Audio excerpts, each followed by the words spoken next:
San Francisco 49ers fans, how we feeling? How we doing? Those faithful to the Bay. Thumbs up, thumbs down in the middle. Hopefully you're having a great week. And I just thought I'd say, this is just a really short news and notes, because a few things have happened in Niner land, right? In the San Francisco 49ers sphere, including the big one. I believe sort of the big one. The San Francisco 49ers have released kicker Jake Moody. Yes, this happened yesterday, but the Niners released Jake Moody, and they signed kicker who was formerly of the Carolina Panthers, Eddie Pineiro. I love it. And here's a few things. Let me just talk about this real quick. This is not, I'm not kidding when I say, okay, so I was half kidding, but like sometimes like my half kids, I just do that because it's like, I don't want to tell you how I actually feel, but like, this is no joke. I was honestly a little bit concerned about Jake Moody in multiple respects. Number one, I was like honestly sort of concerned about his health and safety. It is a fact that Deebo Samuel like tried to attack Jake Moody last season on the sideline, right? Tabor Pepper, he's not on the team anymore either. He had to sort of step in, but like Jake, okay, so like I was worried about Jake Moody because he had already been attacked before for his poor performances, and he's not good. So it's like this, like, look, Jake Moody has been attacked for his poor performances in the past. It's actually happened. He's not a good kicker, so poor performances will continue. Therefore, I am concerned that after another poor performance, he'll be attacked. I don't know what I'm doing with this thing here, but I'm trying to like really make that, and that's like an honest concern. Like,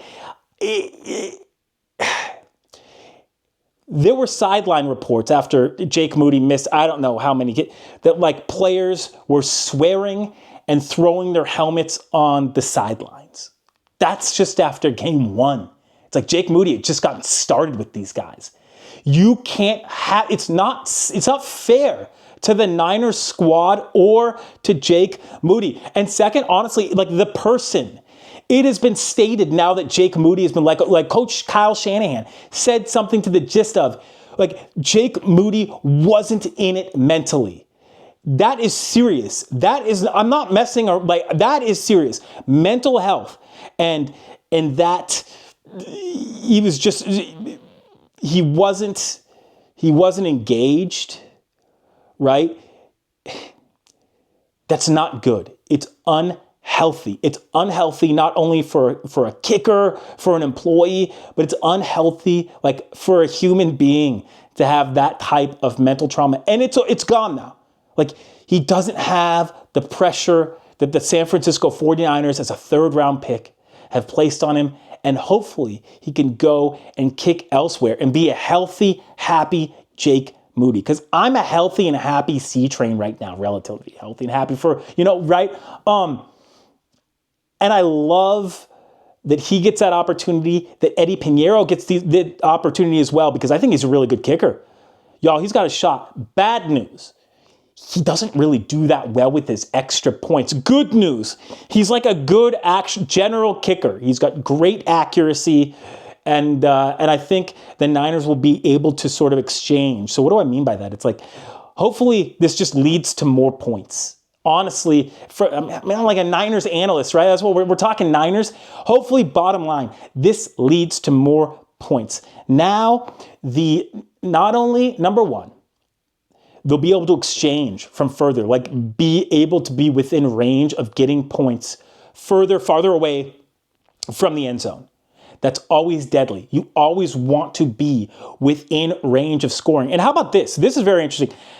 I believe that like from the 40-yard, from your own 40 to the opponent's 40, I believe that the Niners will be better and have more ability because they'll be able to fall back. Hey, if it's a 42, if I get the ball and it's on their 42-yard line, hey, I can take a shot because I have confidence that I'll be able to exchange from further away because now I have a competent kicker, a kicker who's able to kick field goals, right? I love that. Second, Jake Moody, he had such a negative impact on the team. His misses were just so bad, so atrocious, and so consistent that he was a momentum destroyer for the whole squad. I think for the whole Bay Area. I believe that he destroyed the momentum of the greater San Francisco Bay Area and maybe California as a whole, at least Northern California. I felt it in Southern California where I am here, though. When he missed kicks, the momentum just always switched completely. Football is an incredibly momentum-based game. Now, the Niners hopefully won't have to sort of pull themselves up by their britches or whatever and dig themselves out of holes, right? Because the momentum of successful drives, the momentum of touchdowns, it won't be killed by a faulty kicker who is unable to do his job. And that's just a fact here. It's a fact.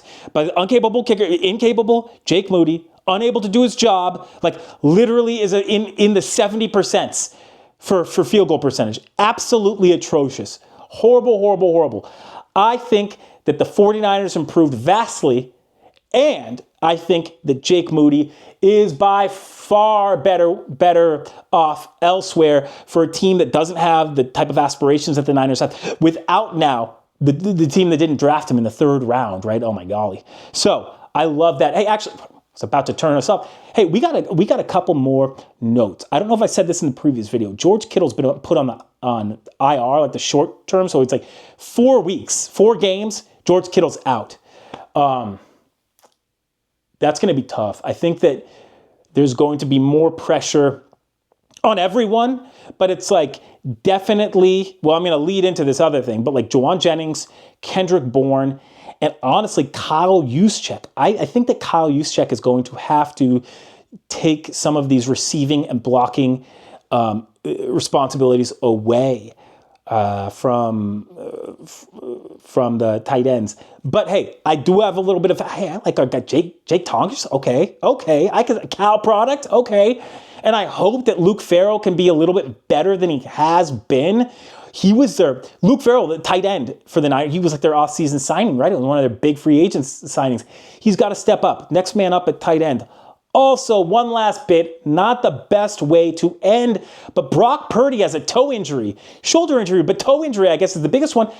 And he now is possibly I think he's doubtful for the Saints game, and it could go into a couple of weeks. So I don't know what is up with that.